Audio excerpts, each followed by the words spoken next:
Hi, this is Phoenix, and I'm going to delve into a little bit of the philosophy of psychology and epistemology in general. Um, I'm going to start off by opening up with a basic question, which will frame this discussion. But essentially, the question is, how does the mind relate to reality, and vice versa? Now, this is a difficult subject that has found its way in philosophy and thought and epistemology for quite a while now. I believe it was Locke and Kant who had differing views on how they saw reality, and essentially what comes out of their questioning of how the sensations relate to reality. Essentially, one of the problems that comes out is the idea that our sensations act as kind of a wall or buffer between reality. So essentially, our sensations prevent us from understanding reality as we should be able to understand it. So essentially, there's no way that we can understand reality directly. So when you hold something, so like if I hold an apple, like the fact that I perceive it through my sensations, those sensations actually prevent me from experiencing the apple directly.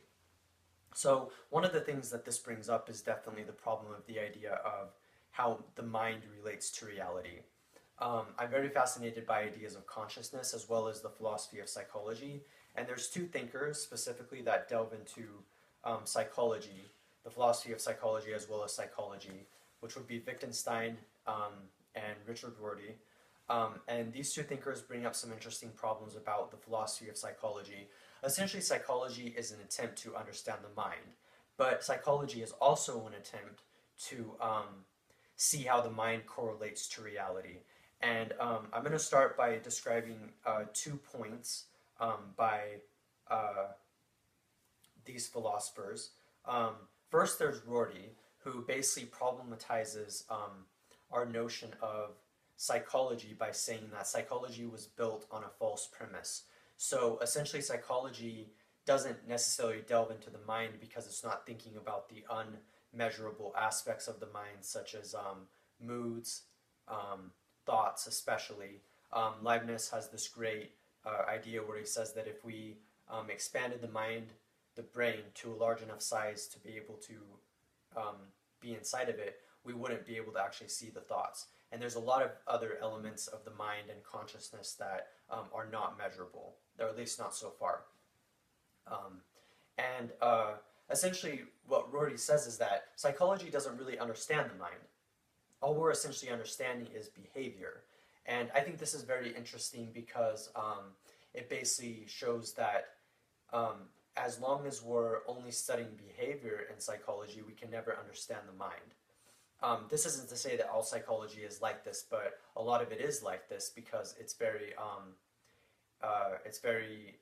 empirical, and so we have to go off the evidence. We have to go off what is observed, and that's kind of hard to do whenever there's qualities of the mind that cannot be observed.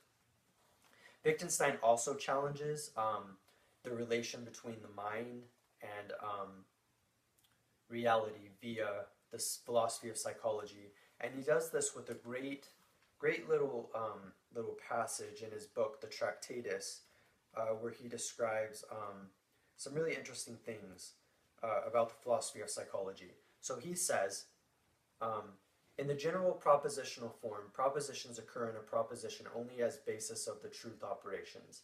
At first sight, it appears as if there were also a different way in which one proposition could occur in another, especially in certain propositional forms of psychology, like A thinks that P is the case, or A thinks P, etc. Here it appears superficially as if the proposition P stood to the object A in a kind of relation. And in modern epistemology, those propositions have been conceived in this way. But it is clear that A believes that P, A thinks P, A says P are of the form P says P. And here we have no coordination of a fact and an object, but a coordination of facts by means of a coordination of their objects.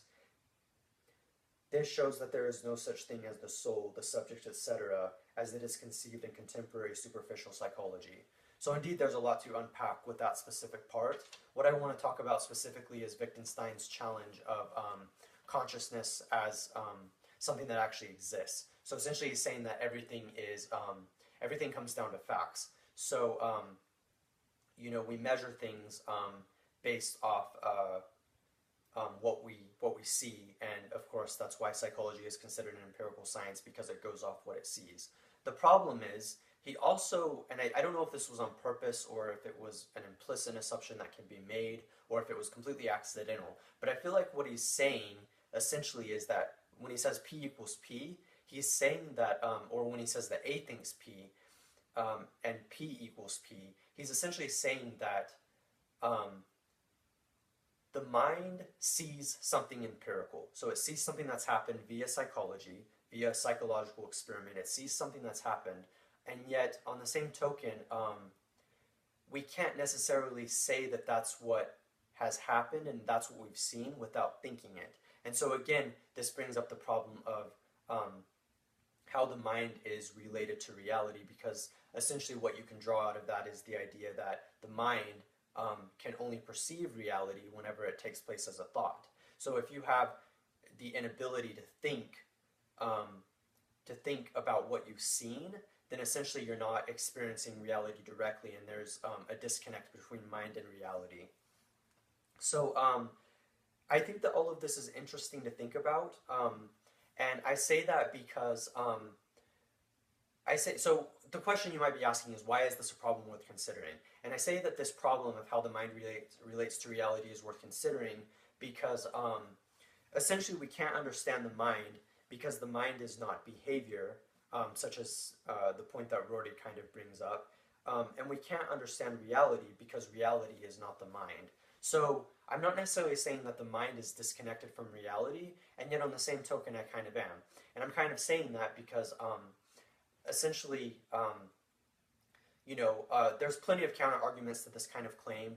Essentially what I'm kind of delving into is idealism, which was pretty much founded by George Berkeley. But to get to my point, essentially what he's saying is that, hold on. So kind of what I'm getting at is the idea that we need to think about this problem because if we can understand how the mind is related to reality and how reality is related to the mind, I believe that we can have a much stronger control and engagement of our environment, of our realities. So what I was going to say is one of the common counter arguments against idealism is the idea that this was pioneered by thinkers like Thomas Reid, is that, in his rebuttal against Cartesian thought, and skepticism, that if you bang your head enough times against something, you know that it's real.